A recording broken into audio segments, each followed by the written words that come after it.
కూటమి ప్రభుత్వం చంద్రబాబు నాయుడు గారి నాయకత్వంలో అధికారంలోకి వచ్చి ఒక వారం 10 రోజుల్లో 2 సంవత్సరాలు కాబోతుంది. అంటే సుమారుగా 50% కాలం అయిపోయేటటువంటి పరిస్థితి ఏర్పడుతుంది. ఈ సందర్భంలో చంద్రబాబు నాయుడు గారు మేము ఇచ్చినటువంటి హామీలన్నింటినీ నెరవేర్చాం, అద్భుతమైన పరిపాలనని అందించగలిగాం, మేనిఫెస్టోలో చేసినటువంటి వాగ్దానాలన్నింటినీ పూర్తి చేసే ప్రయత్నంలో ఉన్నాం, కొన్ని చేశామని చెప్పుకునేటటువంటి పరిస్థితుల్లో లేకపోగా వైఎస్ఆర్ కాంగ్రెస్ పార్టీ మీద బురదలే కార్యక్రమం, జగన్మోహన్ రెడ్డి గారిని వ్యక్తిత్వ హననం చేసేటటువంటి కార్యక్రమం, వైఎస్ఆర్ కాంగ్రెస్ పార్టీని గొడ్డలి పార్టీ అని, రౌడీ పార్టీ అని ఈ విధంగా బ్రాండ్ చేయాలనేటువంటి తాపత్రయంతో తండ్రి కొడుకులు ఇద్దరు ఉన్నారు. దానికి తోడు ఎల్లో మీడియా ప్రచారం చేసే కార్యక్రమం చేస్తుంది. మేము ఇది చేశాం, మళ్ళా మేము అధికారంలోకి వస్తాం అని చెప్పుకోవట్లా. జగన్మోహన్ రెడ్డి గారు రాకూడదు, ప్రార్థన చేయండి. ఇవాళ దాని దుంపదగా ఈనాడు ఫ్రంట్ పేజీలో వైకాపా గొడ్డలి పార్టీ సమాజానికి హానికరం, ఆ పార్టీ మళ్ళీ రావు అని ప్రజలందరూ పూజలు చేయాలని కోరిక. మరొక ఎల్లో మీడియా గొడ్డలి పార్టీ నెవర్ అగైన్, మళ్ళా రావద్దు.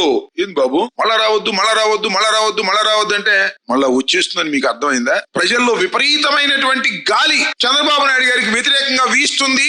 మళ్ళా జగన్మోహన్ రెడ్డి గారు అధికారంలోకి రాబోతున్నారనేటువంటి భావన మీ గుండెలకు చేరింది. అందువల్ల మేము ఈ కార్యక్రమాలు చేశాం, అద్భుతంగా పరిపాలన చేశాం, జగన్మోహన్ రెడ్డి గారి కన్నా సంక్షేమ కార్యక్రమాలు ఎక్కువ చేశాం, అందువల్ల మళ్ళా మమ్మల్ని గెలిపించండి అనుకోకుండా జగన్మోహన్ రెడ్డి గారు అట్టా, జగన్మోహన్ రెడ్డి గారు ఇట్టా అని మీరు చెప్పడం, మీ పత్రికలు రాయటం, మళ్ళీ ఆయన ఎవరినో పట్టుకొచ్చారు. రాజారెడ్డి గారి హత్య కేసులో ప్రధాన నిందితుడు, హత్యకు కారకుడని చెప్పబడుతున్న వ్యక్తి అంచెతో ప్రెస్ మీట్ పెట్టారు. అది కూడా ఫ్రంట్ పేజీ ఈనాడు ఆంధ్రజ్యోతిలో రాపించారు. వైఎస్ కుటుంబం చరిత్ర రక్తసిక్తం, దుష్పరిపాలన, దుర్మార్గమైన పరిపాలన, ఫ్యాక్షనిజం, రాజారెడ్డి దగ్గర నుంచి జగన్మోహన్ రెడ్డి గారి దగ్గర నుంచి ఇప్పటి వరకు ఇలాంటి ఫ్యామిలీ చాలా దుర్మార్గమైన ఫ్యామిలీ అని చెప్పేటటువంటి ప్రయత్నం చేపించారు. నేను అడుగుతా ఉన్నా చంద్రబాబు నాయుడు గారు, ఆయన ఎవరో ఉన్నాడు అబ్బాయి లవకేష్ గారిని ఇద్దరు అడుగుతా ఉన్నా, అందుకని మరి పులివెందుల్లో ఇంతవరకు రాజశేఖర రెడ్డి గారు అడుగు పెట్టిన దగ్గర నుంచి ఓటమి లేకోకుండా ఎందుకు గెలుస్తున్నారని అడుగుతాం. ఆయన దుర్మార్గ కుటుంబం అయితే, అన్యాయమైన కుటుంబం అయితే రాజశేఖర రెడ్డి గారు ఓటమి ఎరుగుని వీరుడుగా గెలిచాడు, జగన్మోహన్ రెడ్డి గారు గెలిచాడు,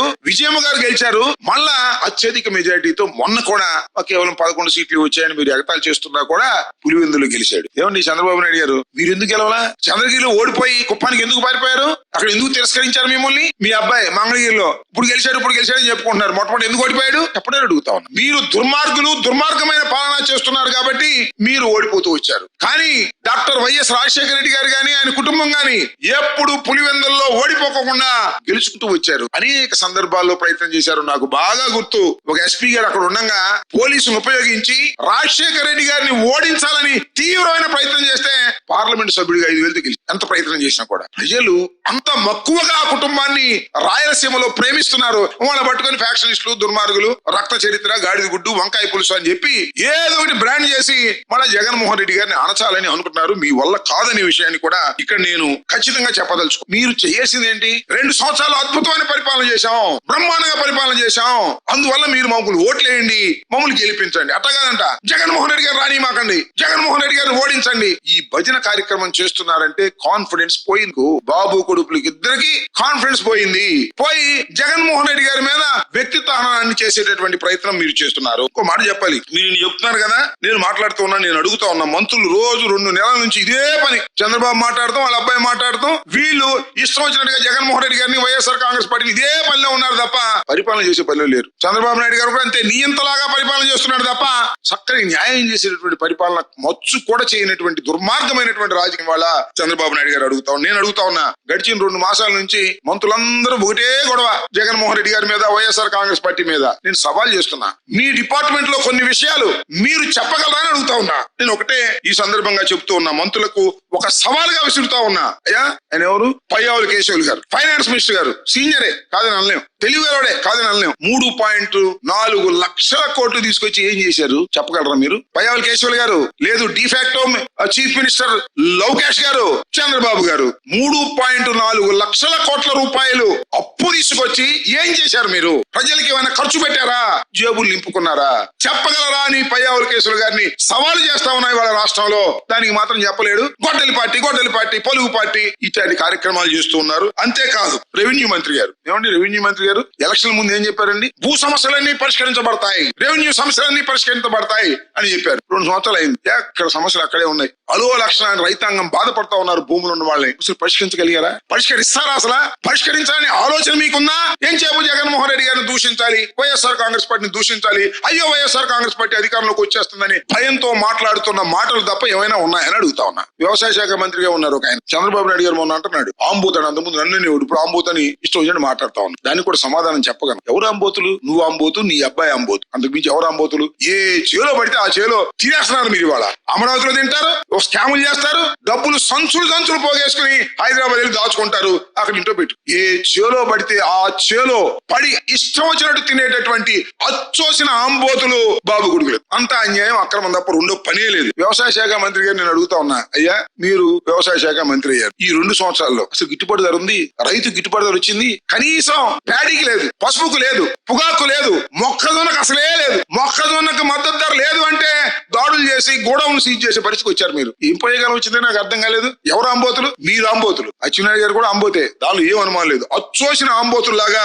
వ్యవహరిస్తూ మమ్మల్ని మీరు అనేటువంటి ప్రయత్నం చేస్తున్నారు. ఇది దుర్మార్గమైనటువంటి విషయం కూడా ఈ సందర్భంగా చెప్పదలుచుకో. అంతేకాదు యుద్ధం పేరు చెప్పి ధరలు పెంచేశారు. తగ్గించగలరా మీరు? పౌర సరఫరాల శాఖ మంత్రి గారిని అడుగుతా ఉన్నా, జనసేన మీరు ఏం చెప్పారు, ఇప్పుడు ఏం చేస్తున్నారు? వైఎస్ఆర్ కాంగ్రెస్ పార్టీలో ఉన్నప్పుడు ధరల కన్నా తగ్గించి ప్రజలకు మేలు చేస్తామని చెప్పినటువంటి మీరు కూటమి ప్రభుత్వం, నేను అడుగుతా ఉన్నా మనోహర్ గారు పౌర సరఫరాల శాఖ మంత్రి గారు రేట్లు ఏమైనా తగ్గిస్తారా? యుద్ధం పెంచు, అదేమంటే యుద్ధం అండి, యుద్ధం వచ్చేసింది అనేటువంటి మాటలు తప్ప మరొకటి లేదు. అంతేకాదు పెట్రోల్ డీజిల్ ధరలు, చంద్రబాబు నాయుడు గారు అబ్బాయి యువగలంలో వెళ్ళాడు, రాష్ట్ర ప్రభుత్వం పన్నులు తగ్గిస్తాం, కేంద్రం పెంచినా సరే రాష్ట్ర ప్రభుత్వం వేస్తున్నటువంటి పన్నులు తగ్గించి వినియోగదారులకు చౌకగా అందించేటటువంటి బాధ్యత మాది అని చెప్పారు. మేనిఫెస్టోలు కూడా పెట్టి, అయ్యా లోకేష్ గారు, చచ్చా లవకేష్ గారు ఎందుకు తగ్గించరండి? యుద్ధం పేరు చెప్పి తప్పుకుపోదాం అనుకుంటున్నారా? తగ్గించండి. మీరు రాష్ట్ర ప్రభుత్వం వేస్తున్నటువంటి పన్నులు తగ్గించి వినియోగదారులకు చౌకగా ఇచ్చేటటువంటి ఆలోచన చేయగలరా అని సవాల్ చేస్తారు. అదెందుకు? విద్యాశాఖ మంత్రిగా ఉన్నారు కదా జగన్మోహన్ రెడ్డి గారు, ముఖ్యమంత్రిగా ఉన్నప్పుడు స్కూల్స్ తెరిసే రోజు జూన్ లోకి స్కూల్ బ్యాగులు వచ్చాయి. కిడ్స్ నేను చూశాడుగా. ఇప్పుడు యుద్ధం అంట, స్కూల్ బ్యాగులు ఎవరంట, పోస్ట్ పోన్మెంట్ అంట. ఏమండి లోకేష్ గారు, ఊరినే ఇష్టం వచ్చినట్టుగా మాట్లాడటం కాదు కదా, నీ విధి నిర్వహణలో నువ్వెందుకు ఫెయిల్ అవుతున్నావు చెప్పమని అడుగుతావు. గెలిచావు మొన్న, ఓసారి ఓడిపోయావు, ఓసారి గెలిచావు, మంచి మెజార్టీతో గెలిచావు, విర్రవీగిపోతున్నావు. నాకు అర్థం కాల. జగన్మోహన్ రెడ్డి గారి గురించి మాట్లాడుతా ఉన్నావు. జగన్మోహన్ రెడ్డి గారి గురించి మాట్లాడేటటువంటి నైతిక అర్హత నీకుందా అని అడుగుతావు. జగన్మోహన్ రెడ్డి గారి ఓటమి ఎరుగని వీరుడు అని కూడా ఈ సందర్భంగా చెప్తా ఉన్నా. మీరు అక్కడ ఇక్కడ కొట్టేసినటువంటి పార్టీలు తప్ప మీరు సొంతంగా పెట్టుకుని అధికారంలోకి వచ్చినటువంటి రాజకీయ పార్టీలు కావు అనే విషయాన్ని నారా లోకేష్ బాబు తెలుసుకుంటే మంచిదని ఈ సందర్భంగా నేను చెప్పదలుచు. అయ్యా మీరేమంటారు? లోకేష్ గారు మొన్న ఎక్కడికి కడప వెళ్ళాడు. కడపలో చాలా బ్రహ్మాండంగా మాట్లాడుతున్నాను అనుకుంటున్నాడు, చాలాసేపు మాట్లాడాడు. జగన్మోహన్ రెడ్డి గారికి పేరు పెడతాడు, అదేంటి మెంతాహా ఏదో పెట్టాడు పేరు, మెంతాహా అని. ఏమయ్యా నాకు అర్థం కాలేదు. లోకేష్ నోరు తిరుగుతున్నా నీకు? దేశం అంతా తిరుగుతున్నావు. అయ్యో దేశమే కాదు ప్రపంచం అంతా తిరుగుతున్నావు స్పెషల్ ఫ్లైట్ లో, నోరు మాత్రం తిరగదు. తెలుగు ఉచ్చరించడం కూడా ఇంతవరకు నేర్చుకోవాలి. నువ్వు సైజు తగ్గావు, ఏదో మందులు వాడి తగ్గావు, ఎక్సైజ్ వాడి తగ్గావు నాకు తెలియదు కానీ సైజు మాత్రం తగ్గావు, నాలిక మందం మాత్రం తగ్గల. తెలుగు ఉచ్చరించడం కూడా రాదు. కంపట్లేదా అన్నాడు. కనపట్లేదా అనమంటే కంపట్లేదా అంటున్నాడు. ముందు అది నేర్చుకో. జగన్మోహన్ రెడ్డి గారు తర్వాత పెడుతూ ముద్దు పేర్లు, అసలే నువ్వు ముద్దు అబ్బాయివి, మళ్ళీ ముద్దు పేర్లు పెట్టే కార్యక్రమం. ఎవరు మాధవి ఉంది అక్కడ లోకల్ ఎమ్మెల్యే గారు, మాధవి గారు అహర్నిశలు కష్టపడింది అనాలి. మాధవి గారు కష్టపడింది అంటున్నాడు. ఏంది ఇది? తెలుగు ఉచ్చరించడం కూడా రానటువంటి ముద్దబ్బాయి జగన్మోహన్ రెడ్డి గారికి పేర్లు పెట్టే దశకు వచ్చావంటే ఒకసారి అద్దంలో చూసుకోవా. సన్నబడొచ్చు. నాలిక మందం తగ్గించుకొని మాట్లాడటం మంచిది.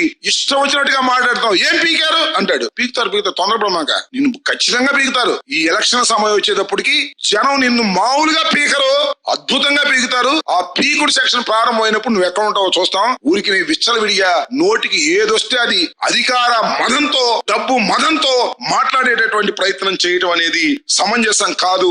జగన్మోహన్ రెడ్డి గారిని అనేటటువంటి నైతిక అర్హత నీకు లేదు, నాన్నకి లేదు అనే విషయాన్ని గుర్తుపెట్టుకో. జగన్మోహన్ రెడ్డి గారు ఒక వీరుడు.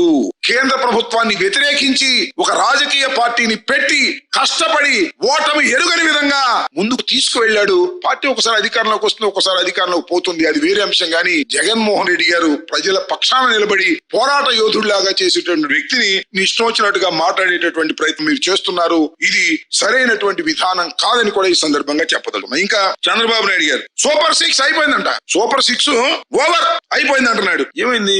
ఆడబిడ్డ నిధి ఏం చేశారు? ఏమండి చంద్రబాబు చంద్రబాబు నాయుడు గారు. ఆడబిడ్డ నిధి ఏం చేశారు గుర్తుందా మీకు? మర్చిపోయారా? ఎన్నికల ముందు మాత్రం అన్ని గుర్తుంటాయి, ఎన్నికలు అయిపోయిన తర్వాత మర్చిపోతారు. మేనిఫెస్టో తీసి బొట్లో పడేస్తారు. నిరుద్యోగ భృతి ఏమైంది? ఎవరికి ఇచ్చే ప్రయత్నం చేస్తున్నారా? సూపర్ సిక్స్ అయిపోయింది కడగొద్దు అంటున్నాడు. మరి నిరుద్యోగ భృతి ఏమైంది? నిరుద్యోగ భృతి మాత్రం 50 ఏళ్లకే ఫెన్షన్ అన్నారు. ఏమైంది 50 ఏళ్లకి ఫెన్షన్? ఇచ్చిన 143 వాగ్దానాల్లో కొన్ని అరకొర చేసేసి అయిపోయింది కొట్టన సబ్స్ మమ్మల్ని ఎవరు అడగడానికి వీల్లేదనేటువంటి పరిస్థితుల్లో ఇవాళ మీరు మాట్లాడుతున్నారు. చాలా డెవలప్ అయిపోయారు. ఇంత డెవలప్ అయిపోయారంటే సరే, ఇంతకు ముందు వెన్నుపోటు పోవడంలో మిమ్మల్ని మించిన వాళ్ళు లేరు, కానీ ఈ మధ్య లేటెస్ట్ గా మిమ్మల్ని చూస్తుంటే చాలా గొప్పగా. మొన్న ఈ మధ్యన ఎక్కడికి వెళ్ళాడు? కాకినాడ వెళ్ళాడు. కాకినాడకి సార్ కావాలి దగ్గర మత్స్యకార భరోసా కోసం మత్స్యకార దీని గురించి వెళ్ళాడు. మత్స్యకారుల దగ్గర డ్రామా వేసి మొదలెట్టాడు. ఎంత అద్భుతమైన డ్రామా అండి. చేపల పులుసు వండాడు, చేపల ఫ్రై వండాడంట, అవి తిన్నాడంట.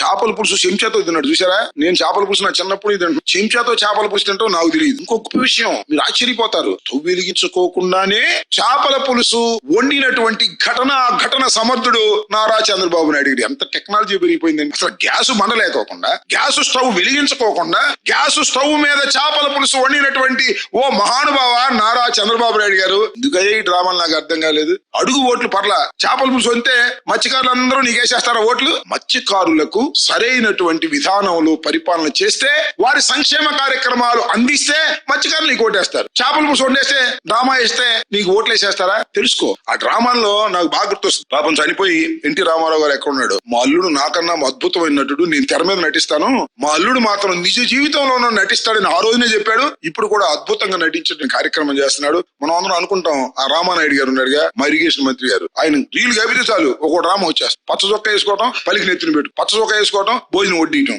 ఆయన మించిపోయాడు. ఈయన గ్యాస్ బండ లేకోకుండా, గ్యాస్ స్టవ్ వెలిగించుకోకుండా ఆయన సూపర్ సిక్స్ చేయడు, గాని గ్యాస్ బండ వెలిగించుకోకుండా, గ్యాస్ లేకోకుండా చేపల పులుసు వండేటటువంటి సమర్థతకి వెళ్ళిపోయాడు మన చంద్రబాబు నాయుడు గారు. అయ్యా చంద్రబాబు నాయుడు గారు, నేను మీకు ప్రత్యేకంగా చెబుతున్నా, మీ బాబు కొడుకులు ఇద్దరికి కూడా, ఆ లవ్ క్యాష్ కి, ఈ చీటింగ్ చంద్రబాబు నాయుడు గారికి చెప్తున్నా, జగన్మోహన్ రెడ్డి గారిని రోజు తిట్టి గొడ్డలి పార్టీ, ఆ పార్టీ, ఈ పార్టీ అని భయపడిపోతున్నారు. మీరు వచ్చేది మళ్ళా జగన్మోహన్ రెడ్డి అని మీ హృదయాలకు తెలుసు. అందుకే భయపడి ఏదో ఒక విధంగా జగన్మోహన్ రెడ్డి గారిని బుడజలాలనేటువంటి ఒక కార్యక్రమాన్ని మీరు నెత్తిన పెట్టుకున్నా సరే, ప్రజలు మాత్రం అని కూడా గమనిస్తున్నారు. దానితో పాటు ఇంకొక విషయం కూడా పాడింది. మరి గొడవల పార్టీ మీదే పార్టీయో నేను అడుగుతా ఉన్నా, ఎంత మోస పార్టీ అని మీది? ఈ సందర్భంగా ఒక్కటి చెప్పదలుచు. ప్రొఫెసర్ నాగేశ్వర్ ఒక అనలిస్ట్, తెలంగాణకు చెందినటువంటి ఒక అనలిస్ట్. మీరు అదే విధంగా పవన్ కళ్యాణ్ గారు జనసేన కలిసి ఏం చేస్తారు? ఆయన ఏమున్నదని మీరు చేస్తున్నారు? ప్రొఫెసర్ నాగేశ్వర్ అనే వ్యక్తి ఎమ్మెల్సీగా గెలిచాడు. ఎవరిని ఓడించి? కాంగ్రెస్ ను ఓడించాడు, భారతీయ జనతా పార్టీని ఓడించాడు, అన్ని పార్టీల్ని ఓడించి క్రెడిబిలిటీతో ఎమ్మెల్సీగా గెలిచినటువంటి వ్యక్తి ప్రొఫెసర్ నాగేశ్వర్. ఆయన ఒక వ్యాఖ్య చేశాడు. ఆయనకున్న సమాచారం మేరకు ఒక వ్యాఖ్య చేశాడు. ఇన్ని తోలు చేస్తారండి. ఆయన పేటీఎం. ఆయనకైతే ఆంధ్రజ్యోతిలో కండువ వేసేశారు. ఏది? వైఎస్ఆర్సీపీ కండువ. మా తరపున మాట్లాడి, మిమ్మల్ని తిట్టినోడల్లా మా తరపున మాట్లాడినట్ట, మీ మీద వాస్తవమైన విమర్శలు చేస్తే మాతో కలిసిపోయినట్ట, పేటీఎం అయిపోయినట్ట. ఈ విధంగా నాగేశ్వర్ మీద చివరికి ఏంటంటే కాకినాడలో 2 కేసులు పెట్టారు. ఏం పోయే కాలం వచ్చిందే? చంద్రబాబుకి వచ్చింది పోయే కాలం, వాళ్ళ అబ్బాయికి వచ్చింది లవ్ క్యాష్ కి. అయ్యా పవన్ కళ్యాణ్ గారు మీకేం పోయే కాలం వచ్చింది? నాకు అర్థం కాదా. ఒక ఎన్లిస్ట్ టీవీలో విమర్శ చేస్తే కేసులు పెడతారా? అరెస్ట్ చేస్తారా? అంత ఒళ్ళు బలిసిపోయిందా మీకు? అధికారం పోలీసులు మీ చేతిలో ఉన్నారని ఒళ్ళు బలిసిపోయిన పనులు కాదండి ఇవి. ఒక ఎన్లిస్ట్, అది కూడా న్యూట్రల్ జర్నలిస్ట్, బీజేపీని విమర్శించాడు, వైఎస్ఆర్ కాంగ్రెస్ పార్టీని పలుసార్లు విమర్శించాడు, కాంగ్రెస్ ను విమర్శించాడు, టిఆర్ఎస్ ను విమర్శించాడు. ఈ రాష్ట్రంలో ఉన్నటువంటి, ఈ తెలుగు రాష్ట్రాల్లో ఉన్నటువంటి అన్ని పార్టీలని సమయానుకూలంగా తన విశ్లేషణలో విమర్శ చేసినటువంటి సందర్భాలు కోకొల్లలుగా ఉన్నాయి. ప్రశ్నించాడు ఆయన, అనేక సందర్భాల్లో ప్రశ్నిస్తాడు. అయ్యా పవన్ కళ్యాణ్ గారు, మీరు ప్రశ్నించడానికి పుట్టిన రాజకీయ పార్టీ, ప్రశ్నించే వాళ్ళ గొంతుకే నొక్కేయాలనుకోవడం ధర్మమేనా? ఒకసారి ఆలోచించుకోండి. ఎన్ని కేసులు పెడతారని? కాకినాడలో 2 కేసులు పెట్టారు. పోలీసులు మీ చేతిలో ఉన్నారు కదా, రిజిస్టర్ చేశారు. అంటే టీవీలో ఏదైనా మాట నేను వాళ్ళు మాట్లాడాను, ముద్దబ్బాయి అని, ఎవరిని లోకేష్ ని, కేసు రిజిస్టర్ చేస్తారా? నాకు అర్థం కాలేదు. చంద్రబాబు మమ్మల్ని ఆంబోతులు అన్నాడు, నువ్వు పెద్ద ఆంబోతం అన్నాను, కేసు రిజిస్టర్ చేస్తారా? నాకు అర్థం కాలేదు. పొలిటికల్ విమర్శలు చేసేటటువంటి పరిస్థితులు కూడా ఆంధ్ర రాష్ట్రంలో లేకోకుండా చేయాలనేటువంటి ఒక దౌర్భాగ్యమైనటువంటి రాజకీయాలు నడుపుతున్నటువంటి కూటమి ప్రభుత్వం దీనికి సమాధానం చెప్పాలి. శభాష్. ఈ సందర్భంగా మా పార్టీ కాకపోయినా మమ్మల్ని రేపైనా విమర్శిస్తాడు, మాకు తెలుసు. ధైర్యంగా నిలబడ్డాడు. నేను పిరికివాడు అనుకున్నా, కాదు, చాలా ధైర్యంగా నిలబడ్డాడు. నేను ఇప్పుడు వీడియో చూశాను, ఆ వీడియోలో చెప్తున్నారు, స్టూడెంట్ లైఫ్ లోనే జైల్లో ఉన్నాను, నేను ధైర్యంగా నిలబడతాను, దేన్నైనా ఎదుర్కొంటానని చెప్పాడు. ఇక నాకు నచ్చింది ఏంటంటే, మీరు యుద్ధం ప్రారంభించారు, నేను ముగిస్తానని చెప్పాడు.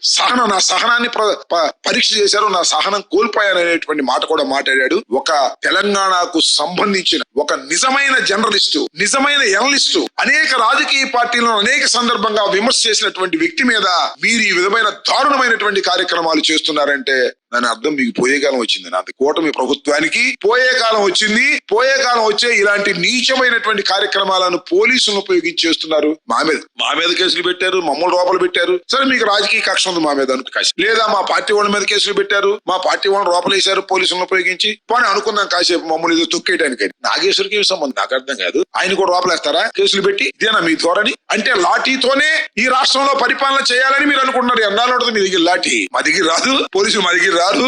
బాగు సలాం చేసిన వాళ్ళేగా, మా చుట్టూ తిరిగిన వాళ్ళేగా. ఏంటిది IPS IAS ఆఫీసర్లు న్యాయంగా ధర్మంగా ఉండాలి. ఇలాంటి కేసులు రిజిస్టర్ చేసేటటువంటి కార్యక్రమం IPS ఆఫీసర్లు సహిస్తున్నారంటే మంచి పద్ధతి కాదు. కాస్త మీరు కూడా ఆలోచన చేయాలి అని ఈ సందర్భంగా సిన్సియర్ గా ఉండే IPS IAS ఆఫీసర్లకు మనవి చేస్తున్నాను. ఇంకా చాలా మంది ఉన్నారు సిన్సియర్ గా ఉండేవాళ్ళు. దురదృష్టం ఏంటంటే సిన్సియర్ గా ఉండే వాళ్ళందరూ కూడా నాన్ ఫోకల్ లో పెట్టారు. మన ముద్దబ్బాయి లవ్ క్యాష్ అతని రాజకీయమే నడుస్తా ఉంది తప్ప ఎవరి రాజకీయం నడవడం లేదు. నేను పవన్ కళ్యాణ్ గారికి చెప్తున్నా, మీరు డిఫరెంట్ పర్సనాలిటీ అని మొన్నటి దాకా నమ్మారు ప్రజలు. చంద్రబాబు లాగా ప్రవర్తించాలని నమ్మారు ప్రజలు. నీ జన సైనికులు కూడా నమ్మారు. చంద్రబాబుకి నీకు లవ్ క్యాష్ కి ఏ విధమైన తేడా లేదు. ఆ తానులో ముక్కవే నువ్వని అనుకునేటటువంటి పరిస్థితికి వస్తున్నావు. నువ్వు నీకు చాలా సందర్భాల్లో మెచ్చుకున్నాడు ఎవరు? ఈ ప్రొఫెసర్ నాగేశ్వర్. ఆయన మీద కూడా దాడి చేసే కార్యక్రమాలు చేస్తున్నారు. ఇది మాత్రం సరైన విధానం కాదని తెలుసుకోండి. ఈ విధంగా పోలీసు లాఠీలతో పరిపాలన చేసేటటువంటి మీరు మమ్మల్ని గొడవల పార్టీ, పలుగు పార్టీ, పార పార్టీ, గాడిది గుడ్డు పార్టీ అని ఏదో పేర్లు పెడుతున్నారు. వాటన్నిటికీ మీరే సమాధానం చెప్పుకోవాలి. వచ్చేది మళ్ళా జగన్మోహన్ రెడ్డి గారి నాయకత్వంలో వైఎస్ఆర్ కాంగ్రెస్ పార్టీ 3 సంవత్సరాల తర్వాత అధికారంలోకి వస్తుంది. మీకు తెలుసు, మాకు తెలుసు, చూస్తున్నటువంటి ప్రజానీకానికి కూడా అర్థమైపోయింది. అర్థమయ్యే మీకు ముఖ్యంగా బాబు ఇద్దరికి కంగారుగా ఉండి మా మీద ఈ రకంగా బురద జల్లేటటువంటి కార్యక్రమాలు చేస్తున్నారు. ఆంధ్రజ్యోతి, ఈనాడు, TV5 వీటిల్లో గొడవల పార్టీ అని గొడవలు చూపించి ఎన్ని చేస్తున్నారు. మీరు ఎన్ని చేసుకున్నా ప్రజల యొక్క అభిప్రాయాన్ని మీరు ఆపలేరు. వైఎస్ఆర్ కాంగ్రెస్ పార్టీ అధికారంలోకి వచ్చే స్పీడ్ను కూడా మీరు ఆపలేరు. రాసుకోండి. ఓకే, అంటే మేమేం చేయలేకపోతున్నాము.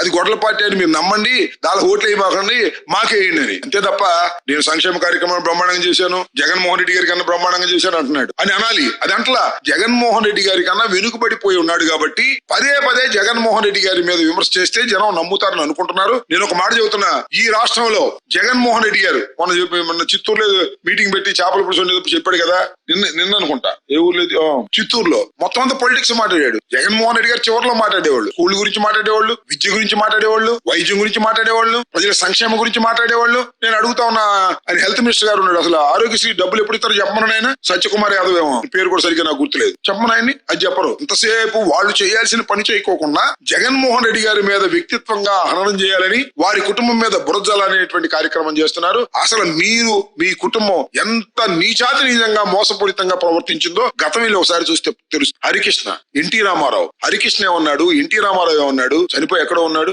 మీ తమ్ముడు ఏమన్నాడు, ఎవరు, చంద్రబాబు నాయుడు గారు తమ్ముడు, ఆయన కాంగ్రెస్ లో ఉన్నాడు కొంతకాలం, తెలుసా మీకు? రామూర్తి నాయుడు గారు. ఎన్ని పాపం లోకేష్ కి తెలియదు అనుకుంటా, మర్చిపోయి ఉంటాడు, చిన్నపిల్లడు కదా. ఒళ్ళు తగ్గంగానే ఏదో జ్ఞానం పెరిగింది అనుకుంటా, ఒళ్ళు తగ్గింది కానీ బుర్ర పెరగలేదు, ఆయన నాలుగు మందం తగ్గలేదు, ఆయన రోలు తిరగదు. ఆయన జగన్మోహన్ రెడ్డి గారి గురించి మాట్లాడతాడు ఇష్టం వచ్చినట్టుగా. ఇది ఒక స్ట్రాటజీగా వెళ్తున్నారు. జగన్మోహన్ రెడ్డి గారిని వ్యక్తిత్వ హననం చేయాలని, జగన్మోహన్ రెడ్డి గారిని ఏదో బ్రాండ్ చేయాలని. మీ వల్ల కాదు, మీకు సాధ్యం కాదు. ఇది మోసపూరితమైనటువంటి రాజకీయ పార్టీ, మీరు పెట్టిన రాజకీయ పార్టీ కాదు. మీ మామ పెడితే నువ్వు లాక్కున్నావు. ఇప్పుడు మీ అబ్బాయిని ఏదో ఒక విధంగా పవన్ కళ్యాణ్ భుజాల మీద నుంచి ఎక్కించి తీసుకెళ్లి సీఎం సీట్ లో కూర్చోబెట్టాలనుకుంటున్నాడు. మరి పవన్ కళ్యాణ్ వంగి భుజాల మీద ఎక్కించుకుంటాడో లేదో మాకు తెలియదు. ఆయనకు తెలియాలి, ఆయన జన సైనికులకు తెలియాలి. మరి మాట్లాడితే మాకు ఆపు సోదరులు.